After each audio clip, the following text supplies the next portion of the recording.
Bro, this the last time I'ma say it, bro. Niggas be like I'm ducking them, bro. This the last time I'm saying it, bro. You know what I'm saying? Everybody ain't gonna get reacted to. I'm tired of niggas spamming my comments talking about I'm ducking and all this, ducking, smoking, all this. If I keep seeing this game, I'm finna ban you, bro. You know what I mean? Keeping it real with you. That junk annoying. You're not finna get reacted to every week. Nigga, I don't know if you win or lose, nigga. I ain't purposely not reacting to you, nigga, just because, oh, they won, so, nigga, what's the point of me reacting, nigga, if I know you won? You know what I'm saying? If I know that, like, what happened. Like, you know what I'm saying? Like, bro, nobody ain't purposely not reacting to y'all, bro. I'm gonna keep it real, bro. I try to be cool about it, bro. But I ain't gonna lie, my man. Like, you spam that junk, I'm gonna ban you, bro. Like, keeping it real with you. I'm not gonna keep on seeing that junk. You know what I'm saying? You niggas annoying, bro. You feel me? Like I said, test me, though. Try me, bro. You feel me? I got you, bro. I'm gonna make your wish come true. I promise you. You feel me? You know, like I said, you still got some people that say it, though. You feel me? Because just like I said, just like you don't care, I don't care either. Just like you don't care about getting banned, I don't care about banning you. I don't know you, nigga. You know what I'm saying? I ban you and get the smiling and talking and forget about you, nigga. I don't know you. You feel me? So, like I said, bro, all that little spam me talking about I'm ducking you, bro. I ain't gonna lie, that junk kind of getting annoying. You know what I'm saying? So, I'm gonna keep it real. You say it again, bro, I'm gonna ban you, bro. I'm gonna keep it real. You know, it is what it is. You get reacted to, bro. It is what it is, bro. Shut up. You know what I'm saying? But what's good, YouTube, man? It's your boy, man. Jay, I be treating y'all, nigga. I ain't gonna lie. I be treating these niggas, man. I be treating these niggas, man. They really my outfit to say something, but y'all really like, y'all know what y'all is. You know what I'm saying? But what's good, nigga? Shut up and watch. You know what I'm saying? What's good, YouTube, man? It's your boy, man.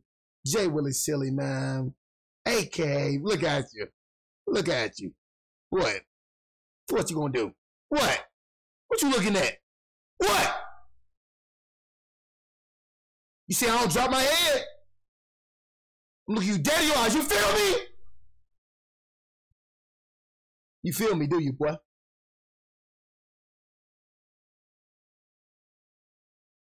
What's good, YouTube, man?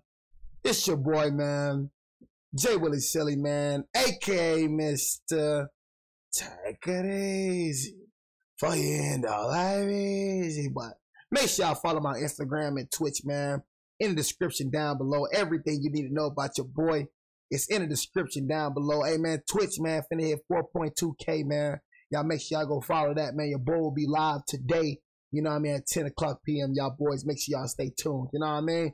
But like I said, man, it is 3 disturbing true Halloween horror stories. Man, I was just looking in your eyes. I was showing you, boy, you don't scream, nigga. You know what I'm saying? I'm looking you dead in your eyes, boy. I just want to feel the eye contact. You know what I'm saying? We got 3 disturbing true Halloween stories, y'all. One of my favorite holidays throughout the year. You know what I mean? I'll say Christmas, Halloween. Oh my God, Thanksgiving on the way through. I love this type of year. Man, I'm talking about it starting to feel a whole like Christmas. You know what I mean? Hey, bro, I love this time. This is my favorite time of year, bro. It's cold. It's like, oh my God, I hate the summer. I hate it. You know what I'm saying? It just makes me so mad just knowing that summer finna come right back up, bro, in a blink of an eye. That's why I'm finna enjoy this cold. I'm finna enjoy it. I'm finna soak it in. I told y'all, that summer, bro, that just passed, God almighty.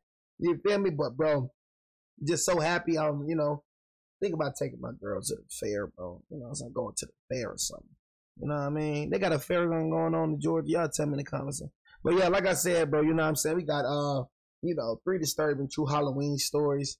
And, you know, we got some videos coming out on Halloween, too. You know what I mean? I ain't going to tell y'all the little secrets, but just know me and my boy Key the Freak got something going on, man. You know what I mean? So y'all stay tuned for that vlog that's gonna be dropping, man. You know what I mean? It's gonna be real lit. You know what I mean? But yeah, man. Like I said, Halloween is one of my favorite holidays. Just love it, bro. I don't know. It's just something about Halloween. I just love it. You know what I mean? I love it. Thumbnail time. I love Halloween, man. I ain't gonna lie. Golly. This is a disturbing memory from my young childhood. I was about 7 or 8 years old. My mom would usually take my brother and I trick-or-treating. Trick-or-treat! This particular year, after school. Man, I'm in one Halloween. This one I was in Alabama. God, Leo, me and my boy Reagan, bro. We went, we ain't go trick-or-treating. We just went to this Halloween party. You know, our little apartment complex. Y'all know the little office and stuff like that. You know what I mean? The office and stuff, you know, in the middle of the apartment complex. You know, the people that run the apartment complex. Man, me and my nigga Reagan, bro, went in there, bro. I'm talking about, bro, that was the most candy I ever had in Halloween history. But I'm talking about, bro, I had hella Kit Kats, hella Hershey bar. I'm talking about, bro, I was full with candy, bro. I'm gonna keep it real with you, bro. I'm gonna say, Keon, bro, we gotta go trick-or-treating or something, cuz. We gotta go trick-or-treating. I'm gonna keep it real with you. We gotta get some candy or something. Sean, our friend Johnny, and I would go together. Johnny and Sean were a year older than me. We met while I was playing with my brother on the block. Johnny and Sean lived around the block from me. Sean had a weird upbringing that I never really understood. His sister was like 20 years old. There was a big gap between them. She was always his caretaker, it seemed, whenever I was at his house. His house always smelled like cat, and his sister always had a different guy over, it seemed like. His sister was always cold to me, in the sense that she'd never acknowledge me or say hi or anything. Sean's dad was never in the picture, and his mom, I believe, was always working out of town, I guess. I only met Sean's mom a few times. We never really stayed in touch for long enough for me to figure all this out.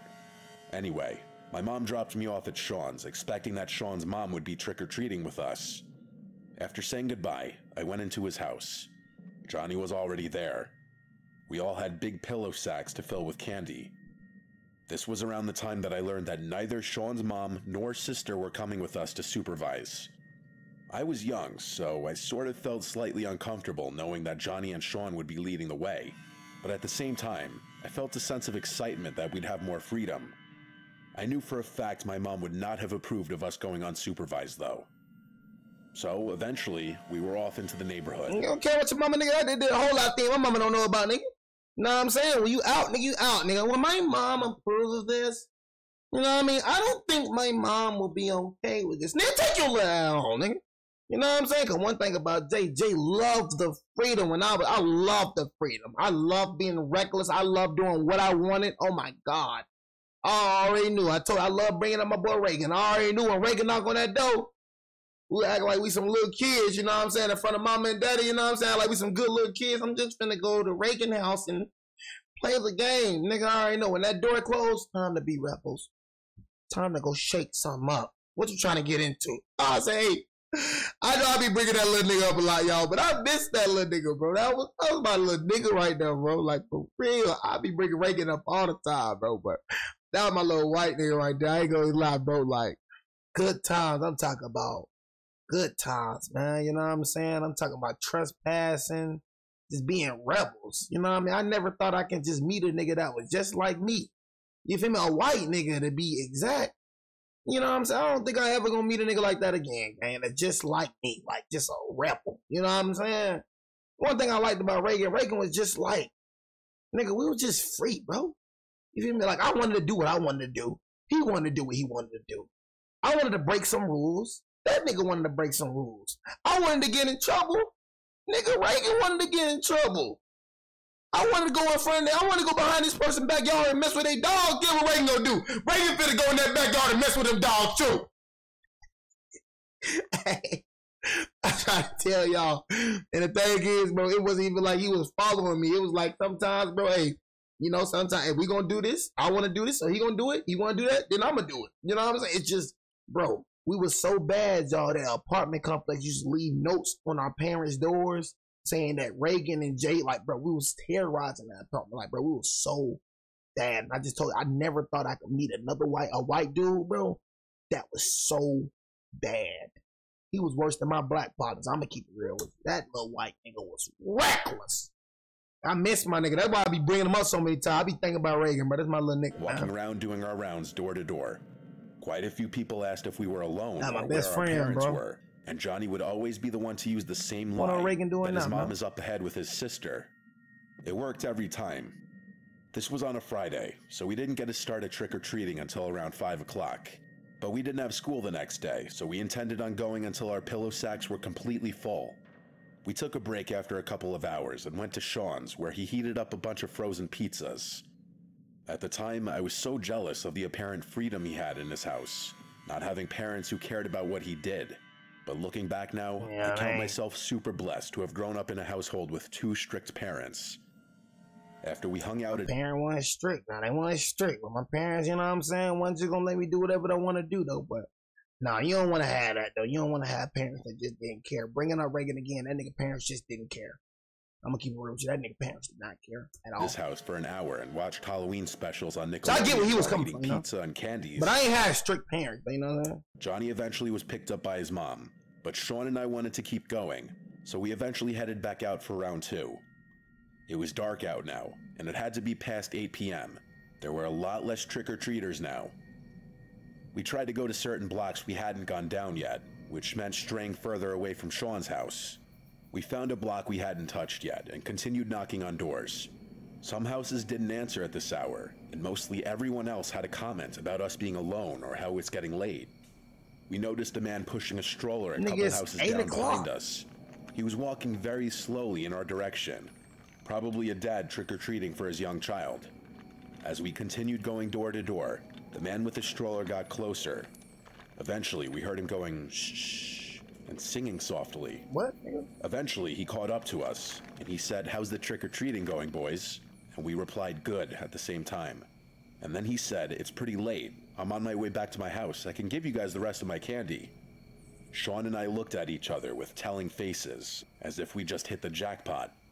Sean asked what kind of candies, and he said a bunch of bags of different things. He said he didn't get to give much away because he wanted to take his daughter out for a trick-or-treat stroll. He did have a bag dangling on one of the handles of the stroller, which was filled with some candies.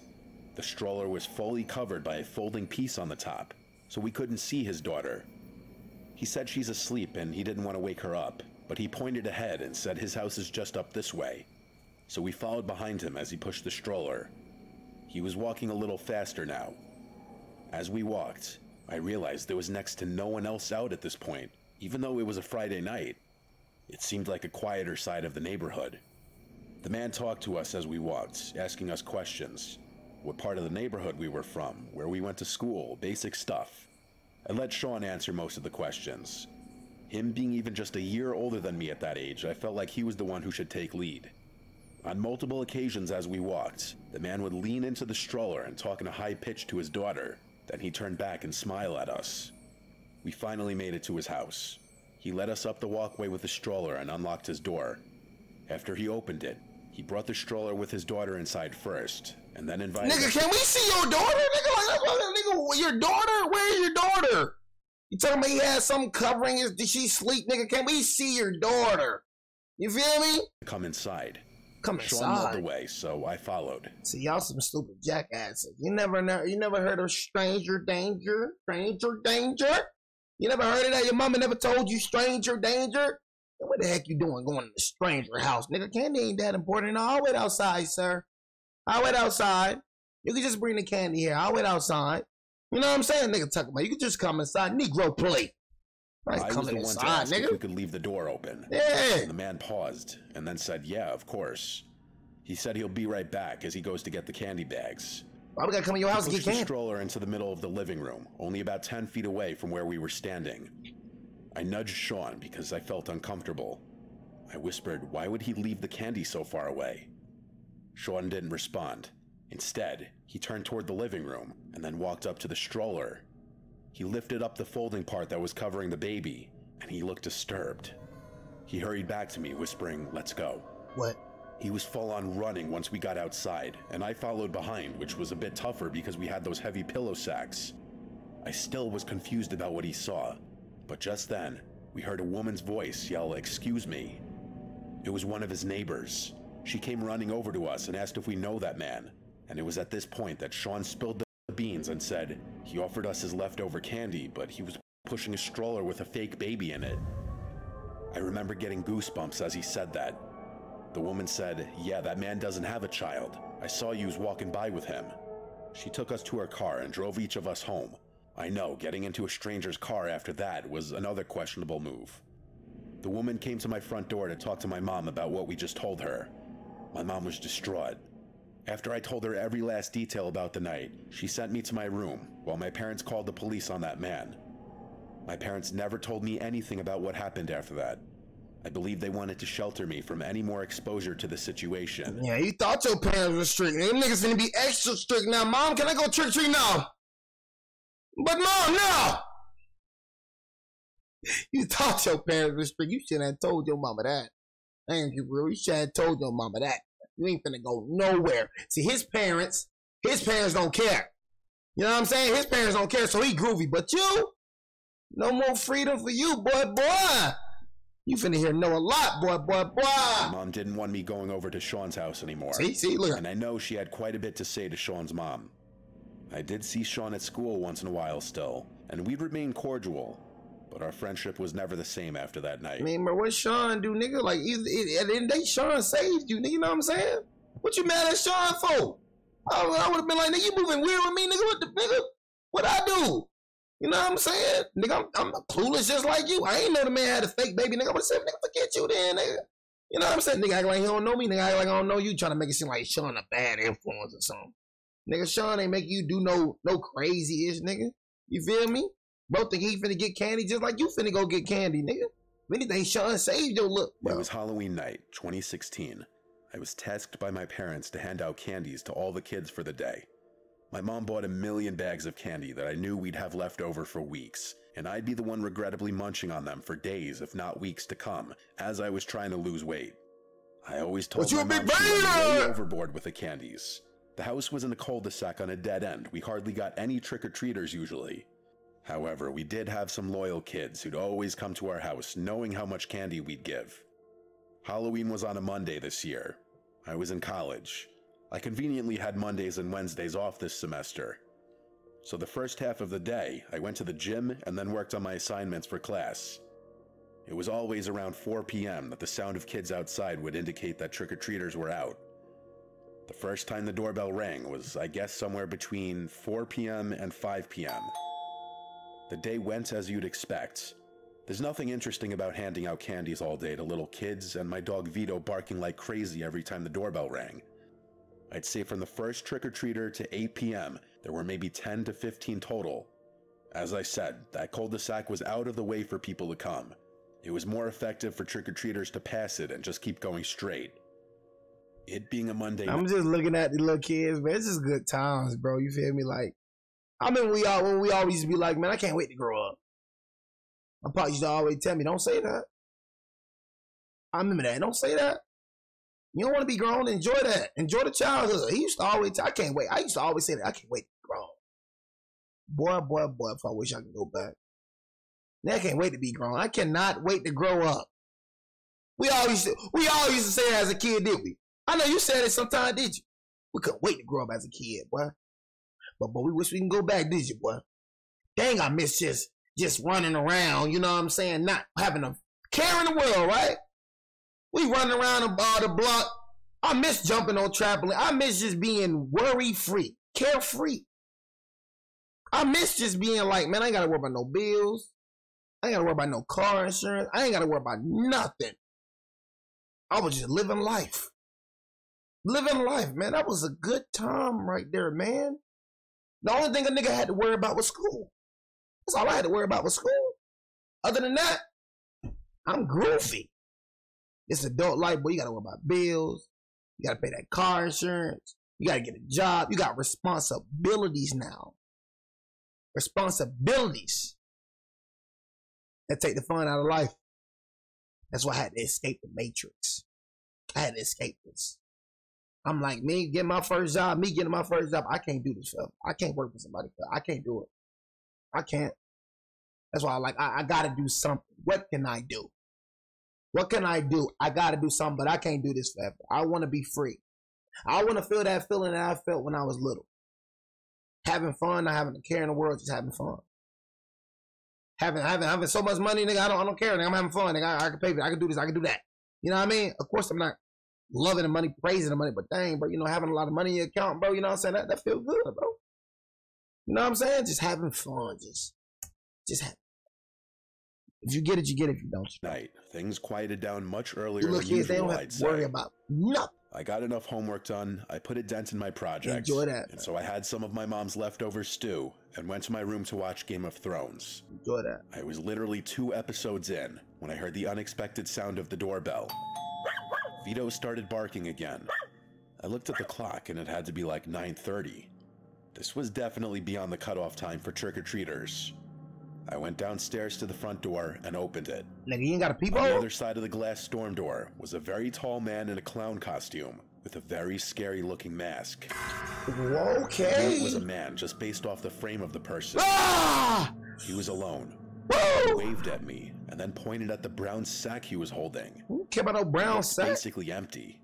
I didn't open the storm door. I just said through it, "Sorry, we don't have any more candy," and slammed the door shut. I locked it right away. I instantly regretted opening the door. I genuinely thought it was just some kid or an unfortunate mother or father who worked late and wanted to get some last-minute trick-or-treating in with their kids. Whoever I just saw on our stoop was not a kid. Hell, it didn't even look like a teenager. The frame of this person was massive, and the clown costume just made him look even bigger. Thankfully, I didn't grab the candy bag before opening the door, so he couldn't see that I was lying. I hovered by the door for a bit just to listen and see if I'd hear footsteps walking away. Not only did I not hear him walk away, he rang the doorbell again. Vito once again started going ballistic. Vito's a rat terrier. His bark is not intimidating, nor would he ever actually defend the home from an intruder. So why'd you get the little nigga then? You know what I'm saying? So why you get the little nigga then? That's what I be talking about, you know what I'm saying? Why did you get the little nigga then, man? You feel me? I was telling my girl that I'm like, hey, look, you know what I'm saying? I'm like, hey, I don't want no little dog. I want no little poodle. What you get the little nigga for? The little nigga useless. All he doing is he just pooping everywhere, peeing everywhere, eating up your money. What purpose does this little nigga serve? What emotional support? Nigga, you don't go talk to Jesus. You don't go talk to God, boy. You don't go to church. You know what I mean? I can go talk to God for free.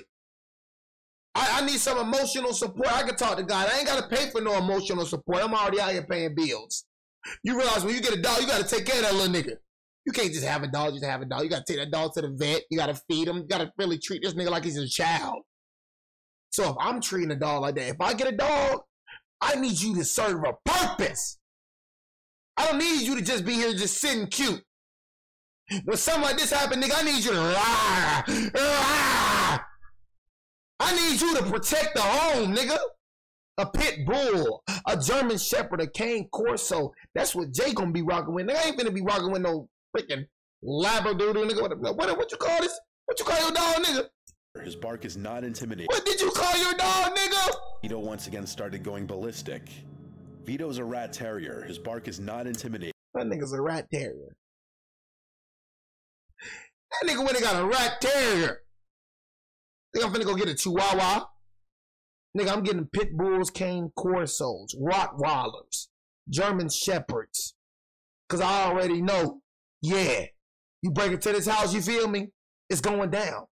And for me, I already got pipe, you feel me? So you can't attend to me and the dog. You either gonna have to attend to the dog or attend to me. You feel me? But I need somebody to protect this home. I feel like, bro, if you have a dog, bro, that's if you have like a poodle or a freaking chihuahua, I look at people cry. I'm like, what do you got this little dog for? What's the reason? What purpose does it serve? Now for niggas, I'm looking at niggas that got pit bulls and king. I'm like, okay, cool. But niggas that be walking around with little dogs, that pisses me off. What you got that nigga for? Man, nigga, please. Nor would he ever actually defend the home from an intruder. I picked him up and carried him upstairs after turning off the lights downstairs. This was my half-assed attempt at getting him to think I was absolutely never opening that door again tonight. I put Vito in my room and shut the door so he wouldn't keep barking. I stood at the top of the stairs listening, and then I heard through the front door, the storm door being forced open, like there was a loud snap implying that the latch may have been broken from force. I then heard both knocks on the front door and then the doorknob moving around. At this point, I decided to hide in my room. I was incredibly unsettled. I texted my family group chat about what was going on. No one answered though. It's crazy. Of course, I knew that whoever that was had to get bored. I would have texted all my guy friends asking who it was, but all my guy friends are short. I resumed the episode I was watching. I was truly just trying to pretend he wasn't there. What else was I to do? The doorbell rang once again though. This was a nightmare. I kept telling Vito to shush. I had my blinds closed too. I didn't want that fucking clown knowing what room I was in. I tried calling my dad, but he didn't pick up. Dang, bro. I called my brother, who picked up saying he wasn't alone, and I knew that meant he was with a girl. I told him check my texts. There's some guy dressed as a clown at the door, and he won't go away. My brother said it's a Halloween prank and to just ignore it. Yeah, see, you know what I'm saying? I don't know what type of brother. Y'all be having some weak family members, bro. I'm gonna keep it real. My sister texted me that nigga. I'm pulling up right away. Talking about just a weak Halloween prank. What are you talking about, bro? And then if your sister get killed, then you gonna start feeling bad, bro. I don't play like that. I don't play with my family like that, bro. I'm gonna keep it real with you, bro. You gonna die. Something gonna happen to you. Something gonna hurt you, bro. Like, I'm gonna hurt you, bro. I'm pulling up right there, nigga. What? You know what I'm saying? That's why I always answer my phone. That's why I always answer my phone, because I never know what's going on. Now niggas don't be answering y'all. Your sister calling, you ignore the call. Your dad calling, you ignore the call. Your mom calling, you ignore the call. Nigga, dang, you don't know if that's the last time your dad, you don't know what's going on. That's why it be blowing my mind when niggas be ignoring niggas' calls. Freaking, like, you know what I'm saying? That's all right there, nigga. I answer every call. I answer everybody's call, nigga. If I miss your call, I promise you, nigga, in the next freaking 10 minutes, nigga, I'm gonna call you back. You feel me? Straight up. You feel me? I don't be missing calls, bro, because you never know what your family in. For this nigga to say, bro, get up, bro, and go check on your sister, bro. What are you talking about? Talking about a Halloween prank. Nigga, what if it ain't? Feel me? Nigga so worried about getting coochie. Nigga, I don't know. Let me tell y'all, but y'all people different, bro. Pulling up, man. I'm pulling up. Word up. He seemed like he was in a hurry to get off the phone, so I hung up. I hoped he was right. It's your sister. It honestly made the most sense to be a prank. So after a few more minutes of sitting on the edge of my bed, anxious, ain't no prank, the bro. doorbell did not ring again. I finally felt safe to relax again and lay back down. I started drifting away slowly, so I turned off the TV to allow complete silence and darkness in the room. And very shortly after that, I drifted to sleep. That nigga finna be in I your don't room. even think I was asleep long enough to enter REM state and have a dream when I woke up to Tito growling and quietly barking, as he would do when he was waiting for approval from one of us. I told him to be quiet, and he stopped. That nigga's in your room. I looked to see what he was looking This at. nigga's in your room. He was looking at the window. I listened. There was a sound coming from like right outside the window. Don't look at us. The slightest thumping sounds. And I could almost swear the sound of something rubbing on the window. My bedroom was on the second floor of the house. It's not like anyone could be outside my window. They got a But I ladder. wondered what it was. I got up and pushed open the blind on my window. And boy, was I wrong. That man dressed as a clown was at my window. All I could see was that horrific mask on the other side of the glass. He tilted his head as he looked at me, screaming my lungs out. Tito didn't even bark from what I remember, or maybe I just blocked everything else out. I ran with my phone out of my room and to my parents' bedroom, where I locked the door and dialed 911. I was too shook to even cry. My whole body was shaking and my voice was trembling as I spoke to the 911 operator. I must have asked the operator once every 20 seconds to get the police to hurry up. She'd tell me the same thing every time. They're coming as fast as they can. The police got to the house in roughly 10 minutes. They examined the exterior of the house to look for any attempted entry points. He's gone. All they found was that the latch on the front storm door was broken, like I figured, and leaned against the side of the house by my bedroom window was my dad's ladder. That man went into our storage shed outside and found my dad's ladder to use to climb up to my window. To avoid this going any further, I went to go sleep at my guy friend Adam's house. To this day, I don't know if this was just a sick prank purposely played on Halloween, or if there was about to be a horrible crime committed with the sick novelty of it being Halloween. Yeah, man, I don't know. I don't prank like that, bro. You don't prank like that. I'm gonna keep it real with you. It was late October, Saturday, Halloween weekend. I think Halloween was on a Tuesday this year, so the big party night was the Saturday before. When is Halloween? My friends and I were still looking for last-minute plans since everything was sold out. Ideally, we wanted to find a house party. We all had pretty funny costumes too, and we wanted to get good use out of them. My friend Kate actually decided to put on her Instagram and Snapchat stories looking for parties tonight. Not something I would have ever done. I'd find that to be kind of shameless and embarrassing, but I was glad she was willing to do it. I was surprised when she texted in the group chat that someone hit her up about a party. Pretty soon after, she sent a screenshot of the details in the group chat. It had an address, start time, and a few ground rules, such as the party would only be indoors, no backyard access, and bring your own booze. It also said must bring at Oh least man, I already know when I hear the booze. Oh, you white. To bring your own booze. You know what I mean? They call that. That's a different freaking lingo. It's like drinks, nigga, beers, nigga. You know what I mean? So when they said that, I already know. Oh yeah, she white. You know what I'm saying? So we are gonna expect some dumb stuff to happen out there. there's no I'm sorry, white people. You know what I'm saying? I'm sorry. Y'all just be doing some stupid things, man. You know what I mean? Are y'all all like that, though? For all my fellow white people that's watching, are y'all all like that? When danger comes your way, you go towards the danger. You try to explore the danger. Are y'all all like that? Tell me! Are y'all like how y'all are in the movies for real? Because every time I see something, every time something is happening, guess who's the people? Guess who it is? White people. You know what I'm saying? Every time, man. So it's like, hey, it's just like, can y'all just tell me, are you like that, my sister?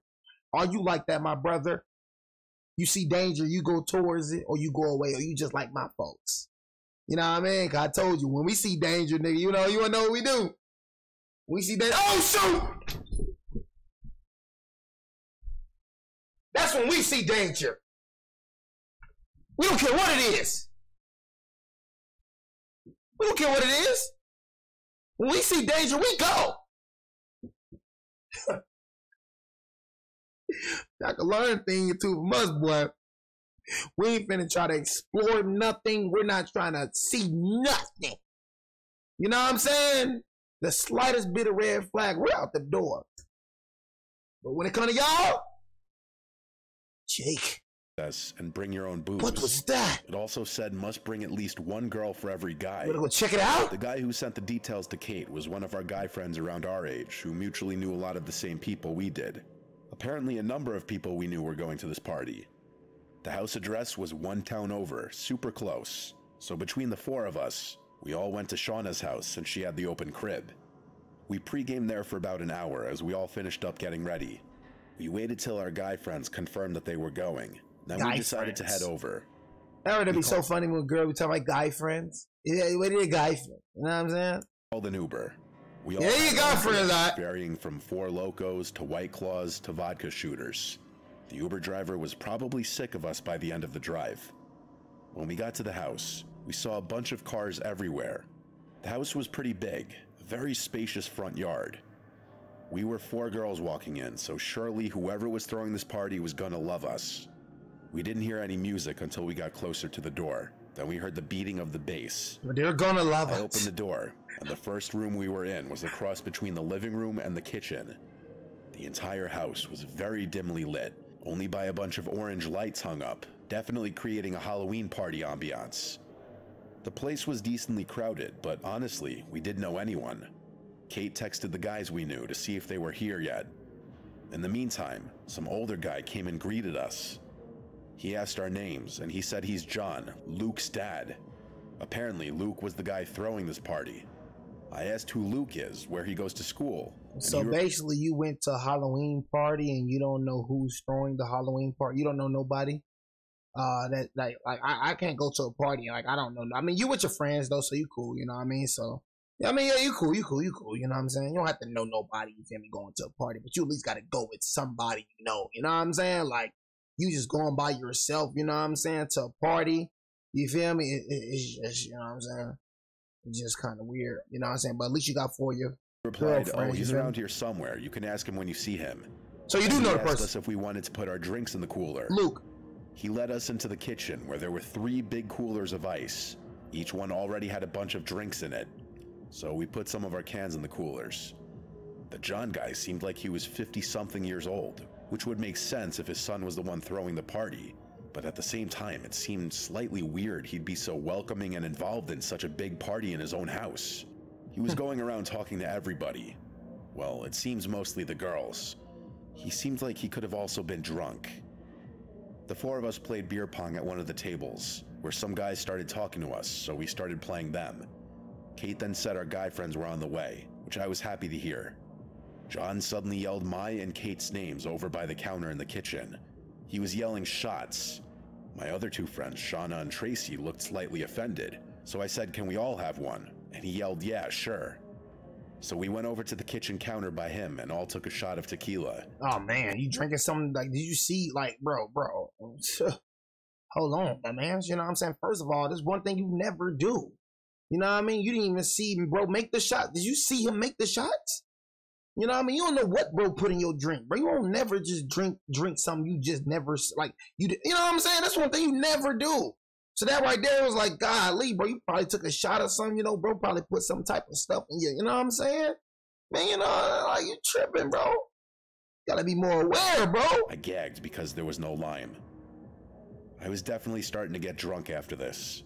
It was odd how much the dad of the house was trying to hype this party up.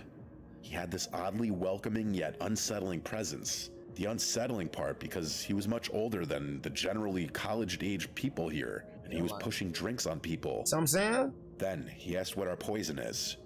I wasn't gonna say anything until the girls all gave their favorite drinks. John started making a bunch of mixed drinks. In the meantime, we went back to the beer pong table where the guys we were playing were still waiting. I plugged my phone into an outlet just because I was down to like 50%. Then I went back to the game. Mid-game, John came over with 2 drinks for Cade and I, and then he came back with 2 more for Shauna and Tracy. They were all in red Solo cups. He made me a vodka soda. I sipped on it during our beer pong game whenever I had a chance. Just letting that man make y'all drinks, not even looking at him make y'all drinks. You just let him just make y'all drink. Bro could have put anything in y'all drinks. You know what I mean? You know, telling who this nigga is. This nigga like 50 years old hanging around college students. That's a red flag already. How you feel in your gut about a person, that's what it is. You feel unsettling about this person. So why don't you feel unsettling about anybody else in the party? You know what I'm saying? You don't feel unsettling about anybody else in the party. You know what I'm saying? Everybody in the party you cool with, but except for him. What it is about him, though, it's just something about him that just throws me off. That's God, bro. You know what I mean? That's that Holy Spirit that he got in you, man. That's a warning. You feel me? But, you know, a whole lot of people, they just, you know, keep going. Yeah, I feel unsettling. I think I'm just tripping. You know, yeah, I'm just tripping. There's nothing wrong with them. You know what I mean? Just continue. Just keep doing what they're doing. And you letting him make your drinks unsupervised. You don't know this man from a can of paint. You know what I mean? Let him make your drinks. Don't tell him what he put in y'all drinks, bro. I was drinking it slow because I was already drunk. You know, another thing too, bro. It's like getting drunk. It's like, bro, like drunk, man. That's just different from getting high, bro. In my opinion, you getting drunk, gang. It's like, and then all y'all getting drunk. You know what I mean? Y'all rode an Uber, though. You know what I mean? So none of y'all, you know, driving home. But, you know, like if you're driving home, bro, it's like the last thing you should do is try to get drunk. You feel me? But they cool, though. You know, they driving Uber, though. You know what I mean? But it's like, even with that, bro, y'all just so unaware. Getting drunk, lost to the random guys. I went to get my phone, only to realize it didn't charge at all. It was still at the same percent. The outlet wasn't working. I didn't feel comfortable leaving my phone on any other outlets, so I just refrained from killing the battery any further. Our guy friends eventually showed up, and it was soon after this point that things quickly became a blur. I mean very quickly. Like 1 second I remember talking with our friend Jeff, the next blacked out. The next thing I remember was my friends waking me up in the car outside my house. I felt woozy. My vision was blurred, my head was spinning. We were in one of our guy friends' cars. You see what I'm saying? Y'all talking about blacked out. Like, why would you want to do something that blacks you out? You know what I mean? Like, I don't want to freaking do nothing to black me out. When I was smoking weed, gang, I'm high. Yeah, I'm high, bro, but I'm still self-aware. Like, I'm knowing what's going on. I'm just high as heck right now. You feel me? But I just know what's going on. It's like with weed, you know what's going on. You still have control over yourself. It's like with getting drunk, bro, you don't have control of yourself, bro. You know what I mean? You're blacking out. You know, blacking out. No telling what happened to you. You don't even know what happened to you. You don't know if dudes did something. You don't even know. You blacked out. The next minute, you know, nigga, you in front of your freaking house, nigga, in the car. Like, come on, bro. I'm not trying to know. I say I've never been a big fan of drinking. I never drink. I don't drink at all. My vision was blurred. My head was spinning. Hey, but we were in one of our guy friends' cars. One of the guys walked me to my front door and helped me inside. Then they all left. I was alone, except for my parents asleep in their room. I felt I must have drank way too much, but I also had a woozy, weird feeling in my head that I'd never felt from drinking. I felt dizzy. I went straight to my room to bed. Probably put some in your drink. I checked my phone, and I had some text from a random unsaved number. I opened it, and there were a bunch of texts already. It started with me texting my name, and then they responded, John. Uh-oh. After that, he said, you look so cute. Based on the time he sent this, it was still during the party. There was a 2-hour gap from then until he texted me again saying, where did my favorite girls go? I was shocked at myself that I gave that man my number. I must have been drunker than I thought. But regardless... Girl don't even know that she gave her a number. You don't even know that you gave him your number. I lowered my head onto the pillow and fell asleep instantly. The next morning, I woke up to some disturbing texts. As my head was spinning, I read these sickening texts. After I fell asleep, I got texts from John that said, where are you? I'm coming to your house. You left something here. Followed by, I'm here. Can you come to the door? Followed by, hello, are you awake? He also tried calling me 3 times. This was all at like 2 a.m. I sent the screenshot to my friends, and this was when they reminded me of what happened. John was all over me as I was increasingly becoming a zombie. My friends started getting concerned, so they pulled me away and we left the party. And just as we were leaving, 2 police cars showed up outside, presumably for a noise complaint. And as we left, everyone took note of there being no furniture in the house. It was just a big empty space filled with people and beer pong tables. One of my guy friends looked up the number somehow, and he told me it was a voice over IP number, which I didn't understand, so he just said it was a fake phone number that John texted me from. He also said that with my number, he could easily find my address. I felt even more sick now. I asked if anyone ever met his alleged son, and everyone said no. We were starting to think there was no son, and when Shauna suggested he might have roofied me, it made so much sense. I'd never before felt the way I was feeling. We decided to take this to the police. We all went to the nearest police station and reported everything, including the texts. The cop at the front desk asked if this was in relation to the house party in the vacant house last night. We were at first confused by him saying vacant house, until he explained that there was a call from neighbors about a party going on in a house that had been vacant for some time. We all looked at... This nigga junk been vacant for some time. Nigga, that is a vacant. That's not even this nigga crib. You feel me? Like, what the... How did he get everybody to come over, bro, to the party? Like, what? Neighbors about a party going on in a house that had been vacant for some time. We all looked at each other with our mouths gaping. We were all brought into an office to sit down with, I guess, a detective to take down the whole story. He took the fake phone number and said they'll try to trace this back to somebody once they get a warrant. We gave the police everything we could, and we went on our way. I blocked the fake number. I honestly felt sick over this for a while. As the days went on and nothing happened, I was confident it was over. But none of us ever heard from the police. We never heard of any arrests being made or anything. To think that man went out of his way to advertise a house party in a vacant house to have access to young women, that's crazy, roofied me and possibly other girls, lied about having a son, all of this. This was clearly a very, very dangerous man, and the fact that we still haven't been called in to identify anybody scares me to think he's still roaming free. This was a month ago. I'll update if things change, and I'm crossing my fingers that they do. Man, no telling, man. They probably threw that junk out, man. Because you got to realize, when it comes to these police, bro, they, bro, most of them, bro, don't be caring about stuff until it happens, bro. Until something happens. Then, when something happens, that's when they try to get to work. You know what I mean? But, bro, no telling, bro, you walk out the freaking police station, man, them folks probably threw that junk out the window. Niggas ain't worried about that junk, bro. You know what I'm saying? Like, I got other fish to fry. I got to worry about this murder case. I got to worry about this. Man, they got a whole lot of stuff to worry about, bro. You know what I mean? What you the last of their words. And I say that in the most honest way, bro. It's just how the police roll. You feel me? Like, just keep it real with you. Like, I mean, it's crazy that it is like that, but it's like these folks really don't do nothing until something happens. Real talk.